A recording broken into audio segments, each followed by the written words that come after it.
Hello, hello. Good afternoon, everyone. Sorry that we're getting started a little later than we expected.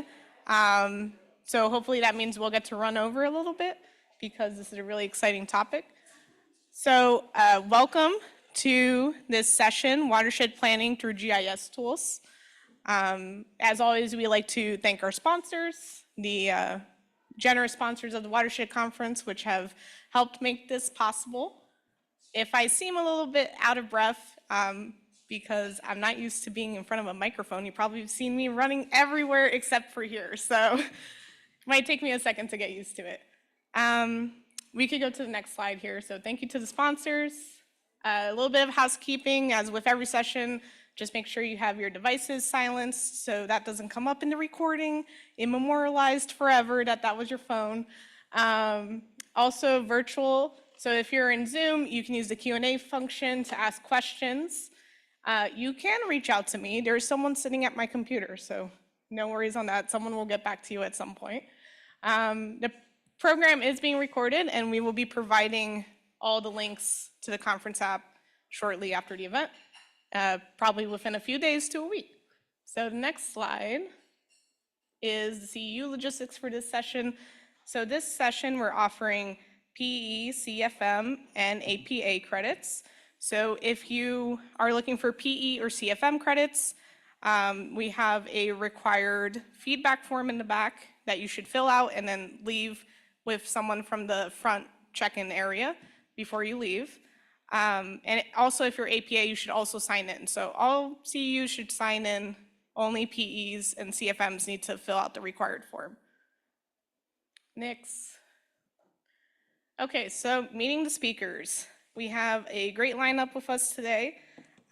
Dave Arscott, the President and Executive Director of Stroud Water Research Center, an independent 501c3 not-for-profit that seeks to advance knowledge and stewardship of freshwater systems through global research, education, and watershed restoration.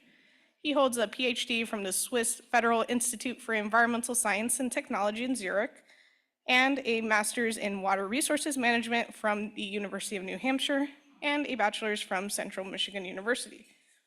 Kevin Preddy is a GIS specialist at the New Jersey Department of Environmental Protection in the Office of Environmental and Public Health Analysis. Throughout his career, Kevin gained experience in topics such as environmental justice, emergency management, environmental health, watershed management, and ecology. Kevin has a degree in environmental science and a GIS certificate from Stockton. Next, we're going to hear from Bob Schuster, who is a watershed coordinator at the New Jersey Department of Environmental Protection's Office of Assistant Commissioner, Watershed and Land Management.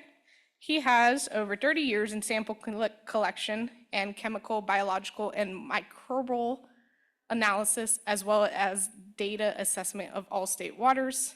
And finally, we're going to be hearing from Rick Lathrop. Wrong enunciation on the wrong letter there. Johnson Family Chair in Water Resources and Watershed Ecology at Rutgers University, serves as the director of the Walton Center for Remote Sensing and Spatial Analysis, and he is the professor in the Department of Ecology, Evolution, and Natural Resources. His research program works to integrate insights of landscape ecology and geography with the application of geospatial information technology to improve our understanding of the structure and function of coupled human environmental systems. And working with partners, he attempts to translate that understanding into effective and appropriate techniques to improve the on-the-ground natural resource management and land use planning. So without further ado, since we are running a little late, I'm going to hand it over to Dave to start his presentation. So everyone give a round of applause for Dave. Whoa. All right, here we are. Good afternoon, everyone. Thanks for coming out today. I get to kick off our discussion or sharing of tools applicable to watershed planning. And how many folks in the room here have used Model My Watershed? A few, so maybe 20% of you all. So hopefully you'll be familiar to the tool and follow along. This is really an introduction to the tool and what its capabilities are. I, of course, need to acknowledge a team of folks that have brought this tool to the forefront. We couldn't have done it without everyone on this team, really. Stroud Center continues in the role of curating the tool and leading future development, but we depend heavily on our partners, and we're always interested in finding other partners and thinking about future additions and improvements to the tool. So Model My Watershed is part of a suite of tools we have available online at wikiwatershed.org. And if you have your machine open on Zoom, you can follow along in the room here too. I wouldn't advise trying to access these tools on your cell phone. They're not optimized for really small screens. But you can see all the various tools we have, and Model My Watershed is going to be the story of the day here with this presentation, but we encourage you to take a look at some of those other ones. I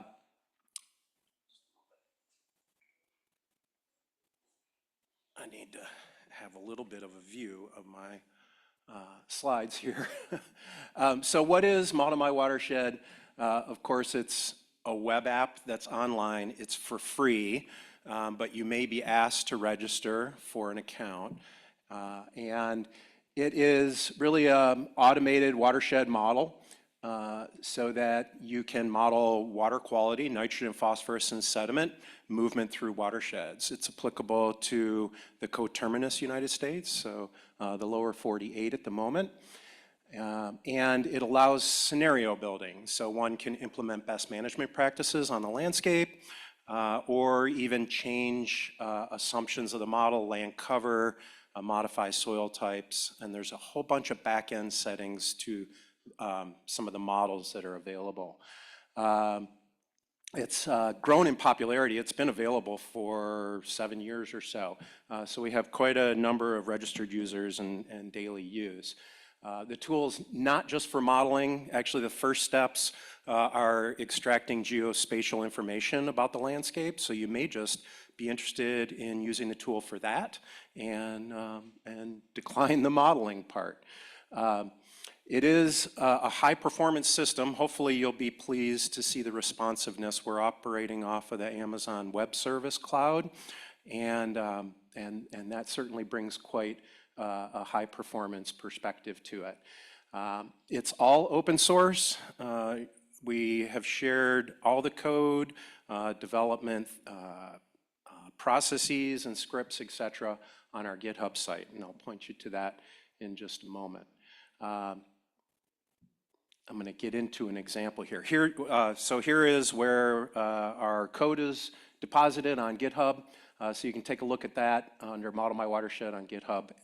There's also some back-end documentation. If you're a programmer or software developer, we have exposed APIs that you can sort of connect to back-end services. You don't have to come through the user interface that I'm going to show you. So what exactly do we do here? We have watershed analyses, as I've already mentioned, within the lower 48. The modeling part, right now we have 2 different types of models available. One we call the site storm model. This models a storm event over a 24-hour period where you get to dial in the intensity of the rain event. The hydrology part of this model is based off of TR55 and Robert Pitt's urban small storm modeling for urban areas, if anybody's familiar with the modeling environment out there. We connected that to EPA's Step L spreadsheet tool to help bring a connection to nitrogen, phosphorus, and sediment coming off those landscapes and estimating fluxes and loads. Again, that's a one-day, 24-hour storm model. You can come in and put BMPs on top of your patch of ground and see how the model changes and compare scenarios, all right? I'm going to focus today on the example with the watershed multi-year model, which is a little bit more sophisticated model that's used in sort of larger scale watershed modeling. That watershed multi-year model has a long history to it. It was developed out of Cornell many years ago. The generalized watershed linear function model that's been enhanced over the years. Dr. Barry Evans at Penn State University had done a lot with developing that into an application called Watershed that's used in the state of Pennsylvania, allowed for TMDL and MS4 sort of planning and development through Pennsylvania Department of Environmental Protection. And there are some other state programs that allow the use of it for those calculations. And again, you can create and compare and save scenarios and share them with colleagues and even transfer editable projects to other colleagues if you find the documentation for that. Be happy to point you to it. So when you first go into Model My Watershed, you might see something like this. You might get a pop-up that says you can use this as a guest or you can register to become a user. Again, if you register, it's free. You have to register in order to save your projects and share it. So I'd encourage you to do that. You see the whole US here. We have a number of geospatial data layers in here. And I'll just share with you that we have stream networks. A lot of these are nationally available. USGS hydrography data set in here from the National Hydrography data set. Air temperature, precipitation, elevation, slope, hydrologic soils, and a whole bunch of different years of the NLCD, the National Land Cover data sets. Next, there we go. What you won't visualize, but is pulled in when you use the model that I'm going to share with you, the Watershed multi-year model. The model is informed by a number of data layers that we're not visualizing. This one's base flow estimates across the nation from USGS, groundwater nitrogen estimates, national map of soil phosphorus, as well as soil nitrogen estimate. So all of those sort of help inform the first run of the model.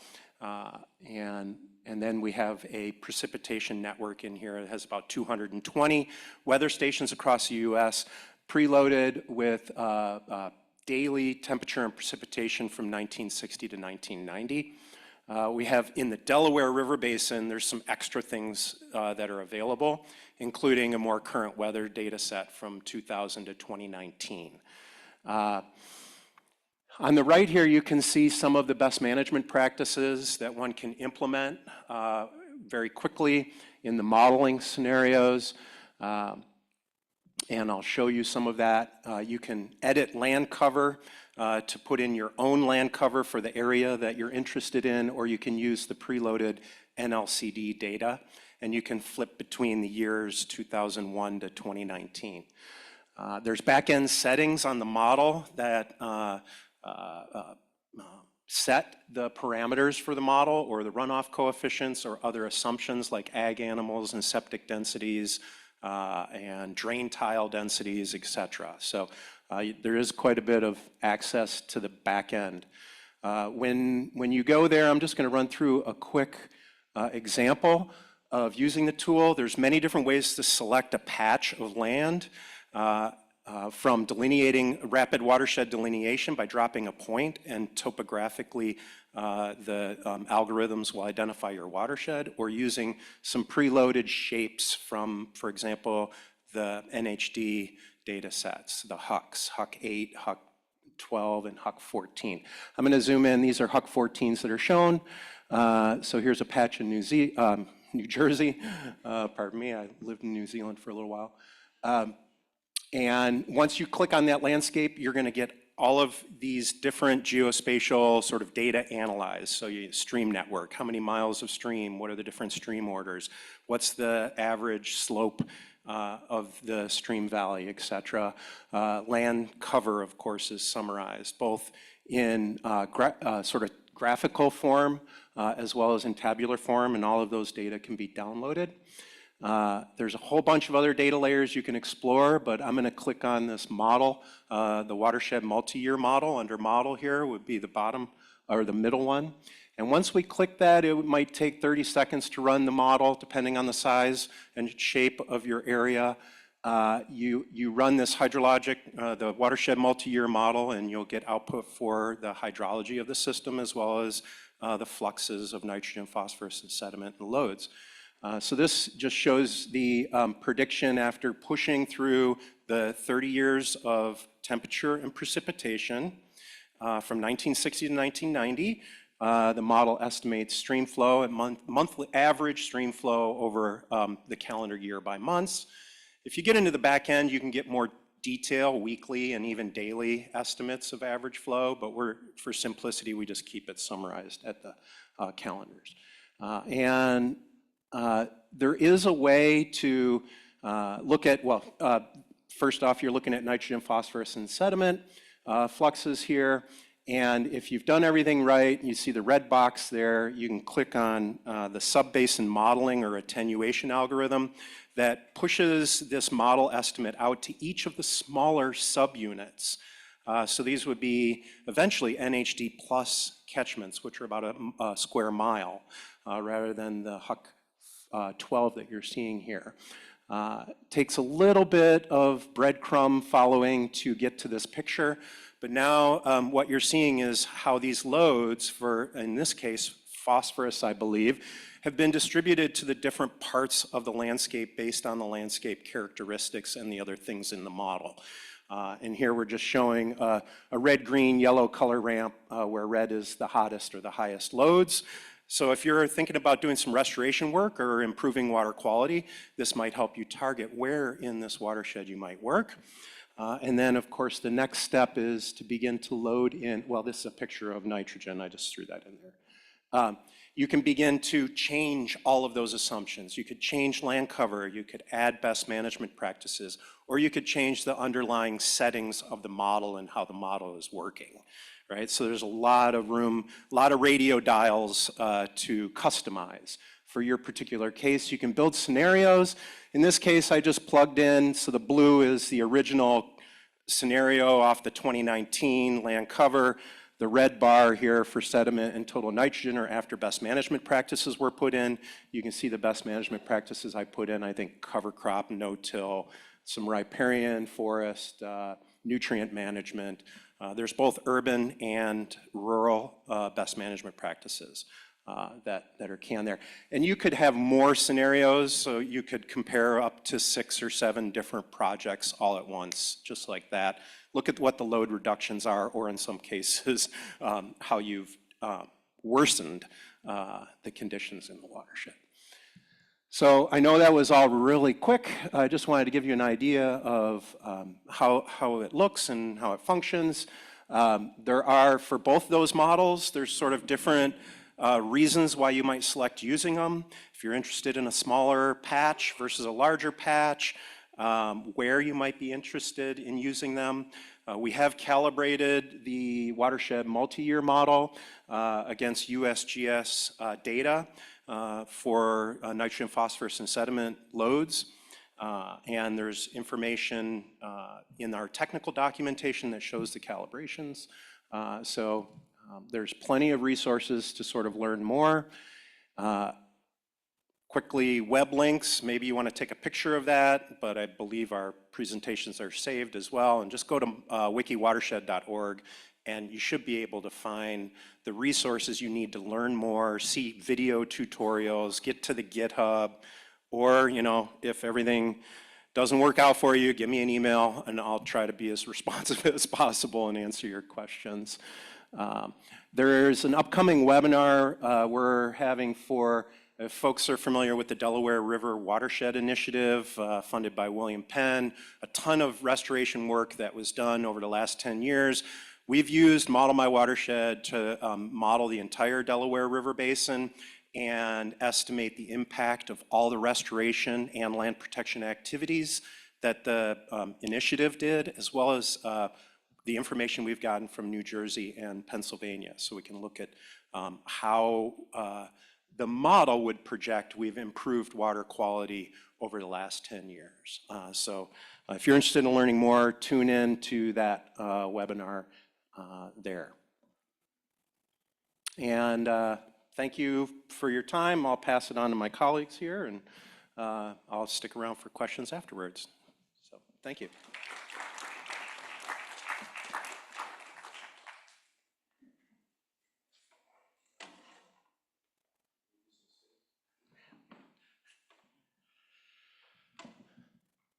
Thanks, that was great. I got to look at it as you shared it, so I knew what you were talking about.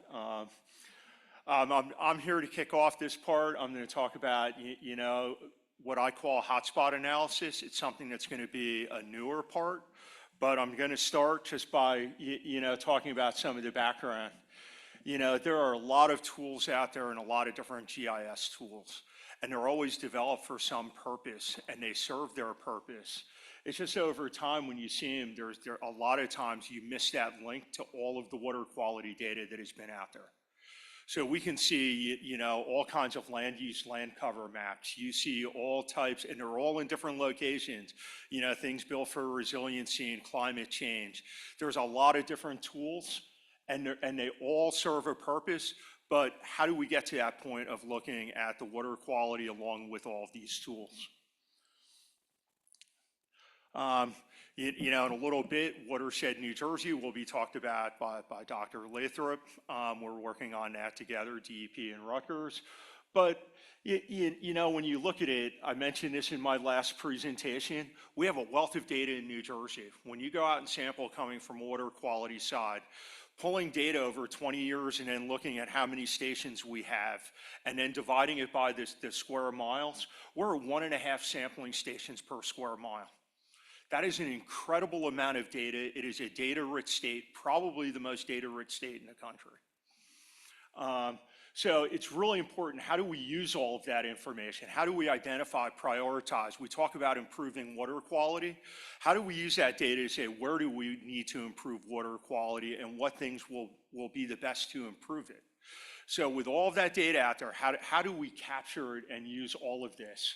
And it makes it a lot easier when you base it. You heard a lot this morning, talking about, how do we relay this message? Well, if you're basing it on science and you're basing it on the data and you have a public health, say pathogen issue, it's very easy to explain. Nobody wants anybody to get sick at any level of government or at any level. Nobody wants to see anybody, get exposed to something they shouldn't. So I think, having the data and looking at that data and utilizing it to tell that story of what we're seeing is extremely important. So to that end, I did, for people that don't know, Barnegat Bay, some point this year, there's going to be a nitrogen TMDL that's going to come out for Barnegat Bay. When you look at the stream data will say we have most of the nitrogen coming in from the streams is nitrate. So this is a map of nitrate where I basically color coded and said anything yellow is above the 0.45 TMDL threshold. Anything green is below it, anything red is more than double. So you can see by taking 20 years of data, there are clusters of areas where really we should be prioritizing and focusing, but we can also inform municipalities and inform people, how do we utilize and how do we help guide them where to prioritize? So when you look at this big cluster of yellow that is, in the Toms River area, it's very important to note that this is an area that should be prioritized if we're going to start making reductions to help the bay. When you look at those red, like I said, some of them are more than double. This is brick up here. There's red, and I will point to a red in Gravelly Run. And they did do work up there, but Gravelly Run, we will see nitrogen levels. We're trying to get to 0.45, and we're seeing more like 2.5. You zoom in on that area of Gravelly Run, that's where it is. There's not a lot around it. There is development, but they did do a whole basin retrofit there that actually shows that the basin works, but we're not seeing the impact. It reduces what's coming in and what's coming out, but it's not altering what's going on in the receiving water. So when you think about that, what is going on? I took that same data at Gravelly Run and said, let's plot it. Let's plot some of this data, and look at it with rainfall 48 hours prior. The rainfall's diluting. what's in the stream. So we know we have a source that's there all the time. We have a groundwater source. What is that groundwater source? So from a perspective of what you do to remediate things, from a perspective, how do you compare stormwater MS4 to what's going on here? Two different actions, because we know we have a groundwater component. Is it shallow groundwater, deep groundwater? We heard this morning could be shallow. Could be fertilizer. Maybe we need to do a better job with the fertilizer laws to start controlling some of that nitrogen. Maybe that would be the fix in a case like this.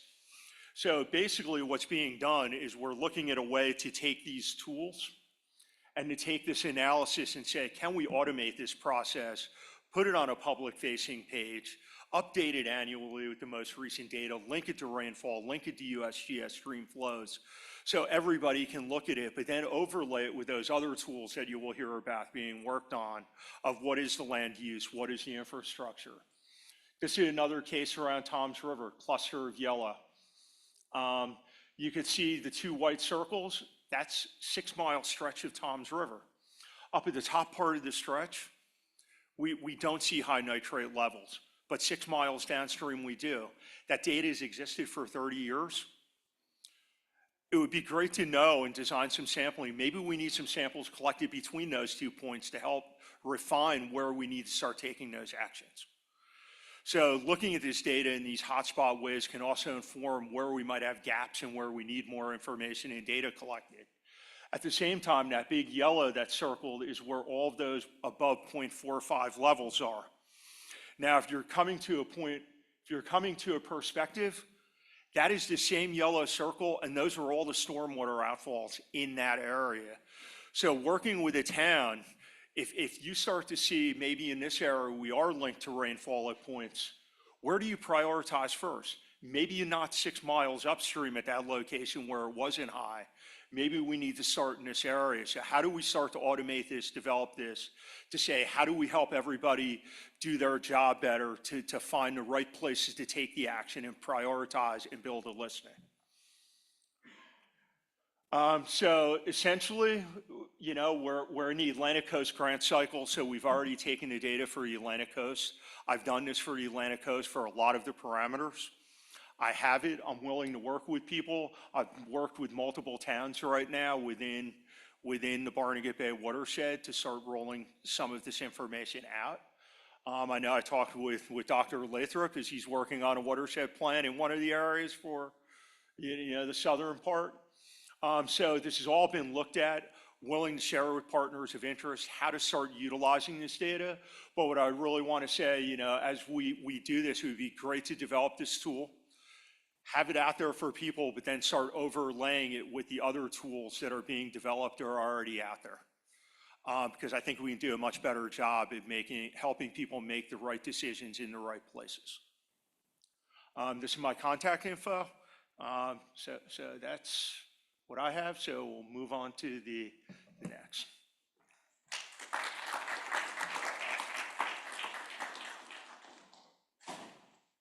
How's it going, everyone? That's 2 tough acts to follow, I'd have to say. Thank you for the information there, guys. My name's Kevin Preddy. I'm a Geographic Information Specialist at the State of New Jersey, Department of Environmental Protection, in the Office of Environmental and Public Health Analysis. So I'm in competition for one of the longer names in the department for our program, of course. And I'm here today to talk to you guys about the Environmental Justice Mapping Assessment and Protection Tool, or just more simply, EJMAP. So I want to first start off with saying that while EJMAP is not necessarily at a watershed scale, that does not preclude you from using it in your watershed planning from day to day. So obviously we had to start out with the environmental justice law, and it was the first of its kind, and it was the most empowering environmental justice law in the nation. It has permitting tags to it. So that is why it has that claim to it. It has permitting impacts. And everyone in New Jersey, it seems like common knowledge, but everyone in New Jersey was declared to have the right to a clean and healthy environment. And there has been a historical communities that are of low income and communities of color that have shared a disproportionate level of environmental and public health stressors. And we're going to refer to those as overburdened communities. And the department implemented rules for implementing the law on April 17th, 2023. Fun fact, I did not know there was a law aspect in government and a rule aspect in government, so that was a fun learning curve for me the first time I learned about that. And then we use American Community Survey data, which is from the US Census Bureau. We use it at a block group or tribal area scale to define the minority criteria, the low income criteria, and the limited English proficiency criteria. Each have specific thresholds. If you are above that threshold, you are now considered an overburdened community. Those obviously change year to year as the new data comes out. And I do want to note that we have some block groups in New Jersey that have zero population. So during redistricting, there were, I guess, a priority to try to capture the more population centers and leave out areas where there's zero population, don't group them in, so that way you actually have a better idea of where the population is. And we label those as adjacent block groups when they are also next to an overburdened community. They might have to do the environmental justice rules, or they might not. It depends on the discretion of the department. And I just want to show you guys the map of New Jersey. So this is the most recent. It released in January 31st.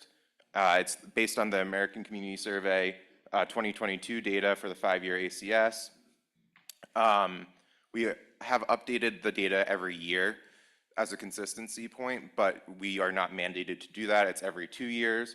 So there are challenges when the boundaries change, obviously for permitting, but it is better to keep a more fresh data set. We house the information on the Office of Environmental Justice's website. It's hyperlinked in the PowerPoint, and we provide Excel spreadsheets for where the overburdened communities are. We also provide municipal reports, PDF maps to show you, okay, here's where the municipalities or where the overburdened communities are in the municipality. I believe we are at 348 municipalities with an overburdened community, and you can range from, I would want to say like Newark, which is completely covered by overburdened communities, to say, trying to think of a good one. Medford has no overburdened communities, and then you have some that just have one. So obviously, it can vary. And you can see we break down the overall criteria, what number of block groups have met it, and the population covered.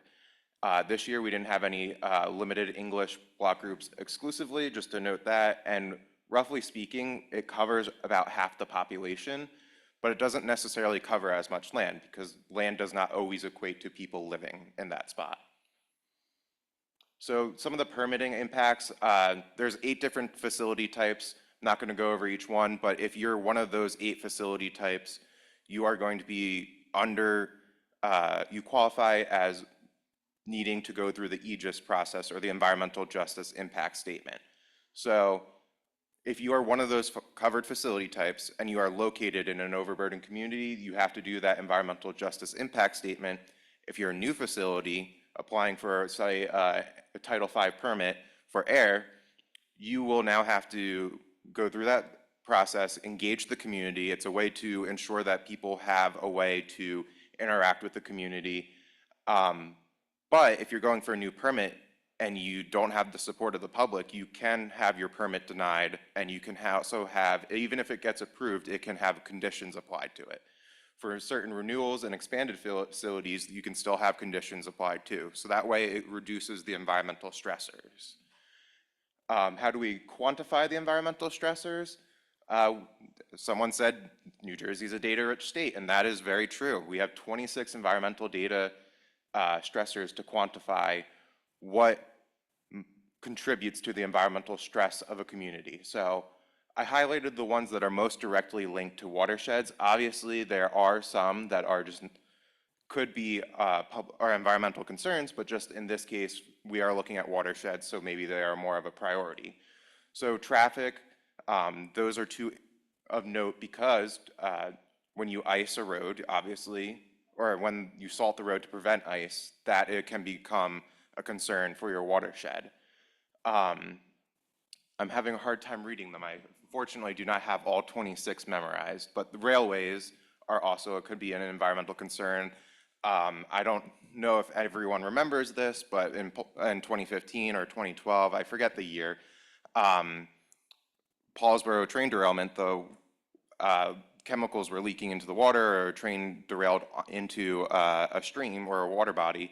And that is it might not be a day-to-day concern like traffic, where you get heavy metals coming off the road or stuff of that nature, or rubber. But when that does happen, when a train does derail, you can see in Paulsboro or East Palestine, those are huge environmental concerns that it's good to know, hey, I do have railways in my watershed. I actually should know that they are a concern. And then contaminated sites, that's a very easy connection of knowing, oh, I have contamination in the watershed boundary. While soil deed restrictions and groundwater exception areas where there's restrictions on use, they are not supposed to be exposing the public to harm, but it's still good to know where those are in throughout your watershed, because it can lead you to other potential sources as well. And I'm going to group a couple together here with solid waste, scrap metal, emergency planning, permitted air sites, and GIPTs. These are all permitted activities. They're various facilities. So solid waste, you might have a landfill, that's a concern. Scrap metal, most of them have NJADAPT permits, and how we actually identify scrap metals throughout the state of New Jersey. Emergency planning sites, that's where you have something like chlorine stored at it. And then the permitted air sites, I don't highlight here, but they can be of concern in the case of something like PFAS, where air deposition occurs and it does become a water issue eventually, but it's not necessarily a direct link. NJADAPT permits, they're water discharge permits, so they're obviously an important aspect of a watershed. We also have surface water quality. The integrated report is analyzed at the block group level, along with the combined sewer overflows. And then we have a general category called may cause public health issues. So we have lack of recreational open space, lack of tree canopy cover, impervious surface, flooding, which is defined as what urban land will be flooded by the year 2100. So all of those are easy to see that they are watershed concerns. Tree canopy cover, impervious cover, those, if you don't have tree canopy cover, you're going to have more runoff, same with impervious surface. And then lack of recreational open space it depends, not all forested area is going to, or open space might not land on that list because it's not encumbered or protected.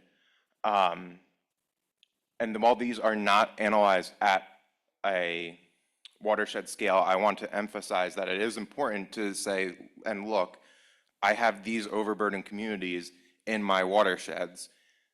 Historically, they have been kind of almost, we've dumped the pollution onto those communities, and it's important to ensure that they are engaged in your watershed planning activities. And conveniently, we have some of the some relevant environmental data summarized at this block group community level. And so that way you can say, okay, I know this community has a high amount of impervious coverage. Let me look at them and say, like, let me get their thoughts on adding a warehouse or something of that nature. And then we do a comparative analysis. So I went over the stressors. The stressors all contribute to a comparative analysis where we essentially compare where the overburdened communities are in the state and where the non-overburdened communities are in the state. We look at each stressor and analyze them versus OBC versus non-OBC. And each time it's greater than, the overburdened community itself is greater than the general non-overburdened communities. That gets tallied. So say impervious cover, you have a block group, an overburdened community block group that is greater than the non-OBC average. That gets tallied as a 1 or a yes, and we tally all those yeses to get the combined stressor total to do the same thing that we do for each stressor. We look at the total number of stressors that you have greater than the non-overburden community average, and we compare that, what the non-OBCs have for that and the OBCs. So I know that's a lot of acronyms thrown at you guys. I apologize. It's usually easier to walk through an example, which I might be able to do. And then, so this is a table that each block group has to summarize in EJMAP what each value is, what is it compared against, and is it considered adversely stressed for that particular stressor. Would it be beneficial for everyone to see this interactive? Because if so, then I have to walk to the back of the room, I was told. What was that? Okay, yeah, that's fine. So if you just click, I think the combined stressor total, CST, that should bring you to EJMAP.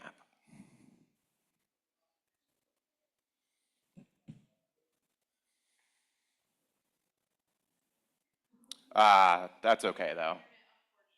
No, that is totally fine. So I just want to say that you can look at each block group value, so I can't read any of them at the top, but I know what, the first one should be an air pollutant, which I know is not relevant, so we take, but it's a good example to walk through. We take the block group value, say that's 5, and we compare it to the county non-OBC value and say that's 3, and then the state value is 6. It's less than one of those two, so therefore it becomes adversely impacted. It gets tallied as 1, and it leads to contributing to the combined stressor total. And when you are in an adversely impacted block group and you're a facility trying to apply for one of those 8 facility types, that will probably cause you to be rejected because you are going to contribute further environmental burden to this community. All right. And then I do just want to bring up one quick point, as it's a nice way to transition into Dr. Lathrop's presentation. We also have Healthy Community Planning New Jersey, which provides municipal level health and environmental data. Each municipality has a summary report, a map book, and a full report associated with it, comparison values for the relevant county and state, and recommended actions to improve indicators. Because we can give you all the data you want summarized, but you might not know as a municipality or just as a general individual what actually is a concern. So is 20% impervious coverage actually a concern? We know that's yes for watersheds, but I don't think most people would know that. And what partially is may become a watershed NJ project is a report card, kind of similar to this, where it summarizes all of the stressor data points, compares it against all the other municipalities in the state and in the county, and kind of tells you where it ranks to give you some perspective on, okay, I think this one is Trenton. We have an age of housing concern. It's in the 86th percentile if I'm following the table correctly. I might not be, I apologize, it might be 97th. But it shows that that is of high concern in Trenton. And now, while you can see in Trenton has a lot of red, but say you're in a municipality that doesn't have as much, maybe it gives you direction on how to prioritize one thing over the other. But that was all I had, and I will stick around, of course, as well for any questions. But I do just want to emphasize, just because the data is not at a watershed scale doesn't mean it doesn't have applicability. When you want to ensure that environmental justice communities are part of the discussion always when it comes to watershed planning, whether it comes to any type of environmental planning, to ensure that their voice is heard. But thank you guys.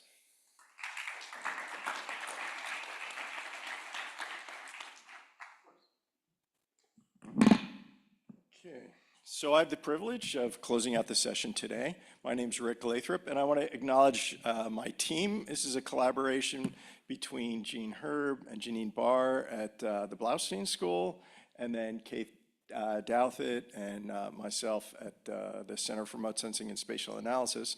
And then we're working closely with the team, Bob Schuster and Larry Turok and Kathleen Walls at NJADAPT under the able leadership of Assistant Commissioner for Watershed and Land Management, Katie Angarone. And then we heard from Director Anika Andrews as well in the first section. So I think, let's see, Bob alluded to it in terms, I'm going to talk about what a project that's being in the works right now, what's called Watershed NJ. And so the components of this, and I am gonna move, yeah, okay. So I'll be a little roving. So Watershed NJ is designed to identify in terms of goals, issues, concerns, indicators, and then targets related to watershed management, climate resilience, and environmental justice. And so there's kind of three components to it. One is characterizing watersheds based on current and projected future conditions, to identify issues of concern, to focus appropriate types of future restoration, enhancement, or mitigation measures. And then this is all going to come together as part of a web-based platform to provide users with data assistance in the development of watershed plans, water quality permitting, and water quality improvement projects, and especially as people work towards developing grants related to that.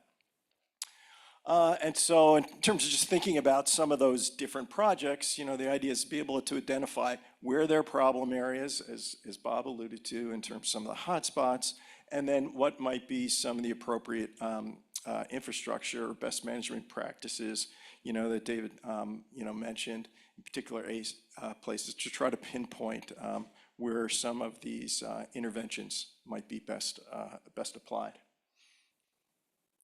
So this is building from some work that we're engaged in already with the state on the coastal side. And so working with the state to develop their coastal ecological restoration and adaptation planning tool. So some of the area that my group's involved in is web-based geospatial information visualization as well as decision support tools. And so how, you know, what we're interested in is thinking about what kinds of decisions people are making, what information do they need, how do they need it, how can we best provide that? And so some of this is through a tool, and that's kind of what we're going to talk about today and relevant to this session. And so as part of this larger SRAP, what we call the Coastal Ecological Restoration, is developing a suite of tools in terms of kind of a workflow. And so similar to what David had in terms of some of the kind of a modular approach, what we're taking here as well. And so that's what we're finished, you know, we've kind of finished up, and now we're kind of trying to move upstream, you know, go from the coast and start to move upstream into the interior watersheds. And so the objective is to provide a user-friendly and accessible synopsis of watershed key health indicators, and you know why the indicator is important. And this relates to what Kevin was saying, you know, in terms of what are some of the indicators, you know, why they're important, how is the state addressing these indicators, and then local actions that can influence the indicators. And so, as well as the resources available to learn more in terms of best management practices, guidance, more detailed information. And so there's kind of three major components. So the first component is this watershed health assessment, and these various indicators be summarized at watershed management area, HUC 14s, as well as the municipal scale. So we're trying to kind of bridge between municipalities, recognizing that that may be the focus for some people, but then also integrating that within a watershed framework. And so it's going to be a mixture of maps and graphics and tables incorporated into the web map viewer. And so an example, this is just pulling out from the Raritan watershed, so kind of the WMA scale, and then breaking it down in terms of the individual HUCs, 14s, and then providing tabular information for particular key indicators, and then importantly, looking at this across time so we can look at trends. So if you're interested in your particular watershed, or municipality, what's happening across a different range of indicators. So one of the things that we're about to kick off is in terms of outreach and stakeholdering, as what indicators are people most interested in seeing. We've got a slate, but we're going to be hosting a series of workshops and to try to get further input from the user community like yourselves in terms of what indicators are you most concerned about, and to be able to make sure that we're covering the bases there. And again, the idea is providing information in terms of maps, tables, trends, and then key takeaways. So PDF versions, kind of snapshots that incorporate this. Okay, the next tool that we're working on is what we call the water quality stressor tool. And so this is to identify possible sources of water quality impairments and other stressors. And so really it's a starting point for water managers that are working to track down sources of water quality issues and build watershed management plans. And this is really building, in terms of, Bob introduced this really well in terms of trying to identify, really key in on where things might be happening based on the existing information we have, especially in terms of the rich data that has been collected, both in terms of the water quality information, but also potentially some of the stressors like the outfalls and the like. And so the idea is that this provide the user the ability to assess and visualize the data from a range of different hydrologically monitoring system databases and other user-selected stressors for different identified areas of interest, whether it's a predefined watershed or it's a kind of user-defined area of interest. And then what we plan to do is to be able to link this tool to other published data sources or link to other watershed tools. So for instance, David, in terms of the Model My Watershed, provides certain capabilities that we don't see us trying to replicate here.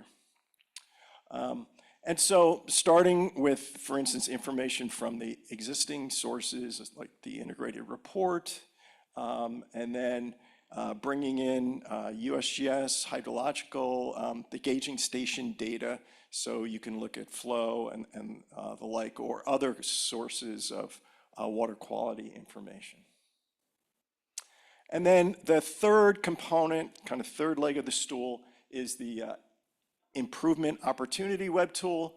And so this will assist users in identifying areas in need for restoration enhancement and suggest some of the best management practices to improve water quality within the selected watersheds. And so this will be based on the prior impairments and stressors tool, identified what those impairments are, and then allow the user to explore some different best management practices and different options. And so the core of this will be kind of a weighted overlay function to allow users to select and weigh different parameters of interest and then highlight or define particular locations in need of restoration enhancement. And then provide some kind of prioritization scoring. And this will include links to BMPs as well as available sources of funding, including those that might, beyond water quality enhancement, but there might be other services that are co-benefits. So as I mentioned before, built into this is kind of continuous stakeholder and user engagement. The way we've designed these tools in the past is usually right up front, and we've had several sessions already in terms of the scoping of this. Again, trying to find out what decisions people are making, what kind of information. That then translates in terms of how we design the tools, that we, again, have focus groups, evaluate the tools to refine them, and then we have follow-up. So we're in this, starting some of this engagement. And so we're working with the watershed associations, agency officials, municipalities, the environmental consulting realm. And so you may be involved already or potential future involvement. And again, so kind of preliminary, where we'll walk through the functionality, and then usually what we do once we have the beta version, give people a take-home assignment, to test out, see how well it runs, and then provide feedback so then we can improve the tool. And then follow-up meetings. And and then as part of this, we'll be seeking input on the layers to include ease of use, usefulness for developing water quality plans and other elements. And so I can just give you as a way of example, we started like NJ Flood Mapper. If you do anything in the coast, we started that back in 2010. It rolled out in 2013. I think we're on version 3. I mean, it's kind of like continual, we don't just kind of once and done. It's, we continually improve it, add new data, and change the functionality as well based on the feedback. So where we are now, I want to, we're kind of completed phase 1, we're going to phase 2. So what have we done up to this point? And so one is a statewide riparian buffer zone mapping, as well as a statewide wetlands functional assessment. So these were some key data layers that the state saw as a need. And then phase 2 is moving into the watershed NJ.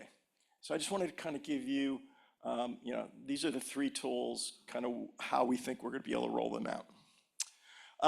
Where we are now, we've completed a statewide riparian zone mapping based, when you think about riparian zones, there's different ways to define them. Some is based off of Flood Hazard Area Control Act rules. Some of it are more ecologically based. And then same thing goes for the state freshwater wetlands in terms of the buffer transition areas. And so, and then we've been working on a statewide wetlands functional assessment. So we'll go through that. So we're about to roll these out to be able to provide them. The idea is to have a consistent mapping for that everyone would be able to use. And so this is based on translating the Flood Hazard Area Control Act rules, as well as the Freshwater Wetlands Act rules onto maps. And so I'll just kind of go quickly through this. But the idea is that, different categories of water, different streams have under different rules and have different buffers. And so the flood hazard area rules, kind of standard, in terms of you can see, similar buffer, but it depends on if it's category 1, streams or the like. And then the ecologically riparian zones, that's based on floodplains, contiguous wetlands, hydric soils and the like, so it varies across the landscape. And then this is just kind of comparing, some of the policy versus the ecology. So again, depending on your needs, you might have defined riparian areas differently. But again, we've tried to do this in a consistent fashion statewide. And so let me just go. We're doing the same thing for freshwater wetlands. And again, it depends on where you are in the state. If you're in the Pinelands, in your highlands, are there T&E species, and the like. And then the wetlands functional assessment is trying to provide richer information about the particular functions that wetlands may provide. And so this is based on work that was initiated in West Virginia. So we've kind of applied that general framework and modified it for New Jersey situation. So what I mean by functions, so there's 3 major functions we're looking at: flood attenuation, water quality, and habitat. And so based on, there's different aspects in terms of how we're defining water quality, flood attenuation, and habitat and ecosystem integrity. Some of that relates to the internal attributes of the wetland itself, and some of it may relate to the context, the landscape context that are affecting those. And then those roll up into a composite wetland services and then an overall composite score. So we've been working with a team of kind of technical experts across the state that have helped define some of these as well as review those. And so it's going to be, typical wetlands map. It's basically based on the wetlands map, but rather than just telling you what the wetlands type is, which is what our existing wetlands map do, it's going to provide a much richer information about, in terms of the functional assessment. So that's kind of where we are. We're finishing. You can expect those statewide maps, riparian, buffers, wetlands, functions, areas. Those are going to be rolling out. And then we're working on developing Watershed NJ over the next 18 months. And so we do look forward to working with everyone in attendance today, as we do some of the end user engagement process. And that's the team that's going to be working on it. And Kate and I are going to be working on the technical components. And then the outreach and stakeholder will be Janine and Jean. And then we're going to be working closely with the NJADAPT, Bob Schuster, who's kind of heading that team, internal team. Okay, well, thank you. And I think that's the end of the session, and maybe there's time for questions.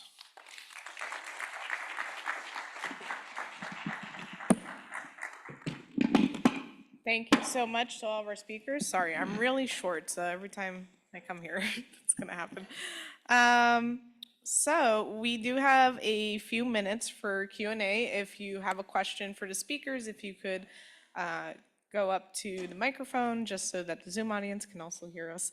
And if you are on Zoom, you can put the Q&A up and you can type in your questions. I have them here, so I'll see it when it comes in. So it looks like we have one question, so go ahead. Hi.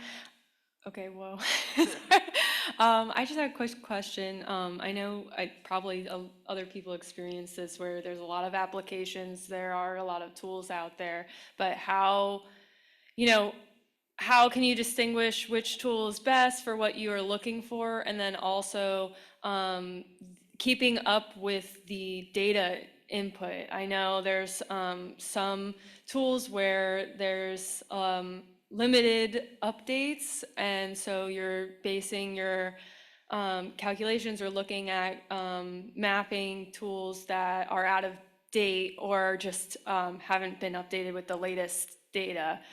Just want to hear your thoughts on that, whoever. Thank you.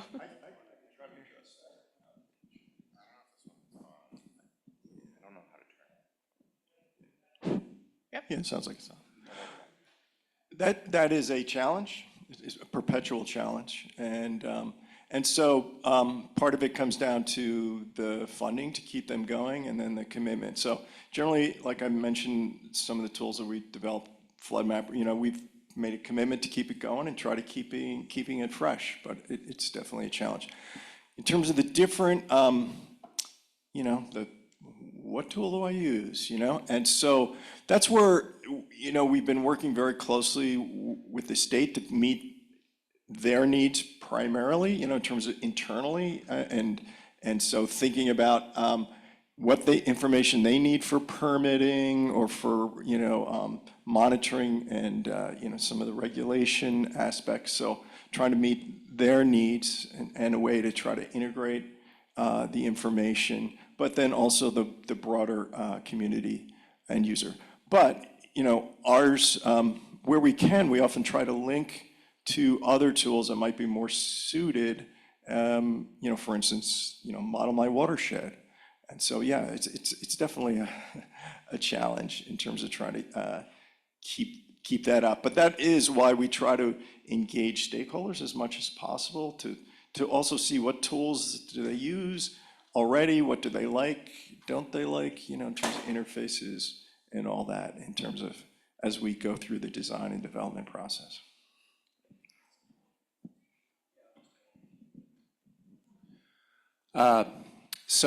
there's a lot of watershed modeling tools out there for water quality, and I'm aware of one decision support system for decision support systems.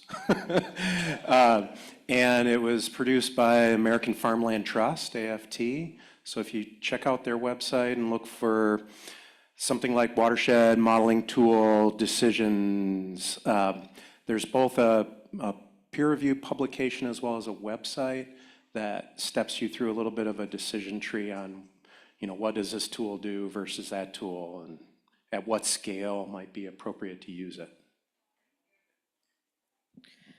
Do we have any other? Yeah, go ahead.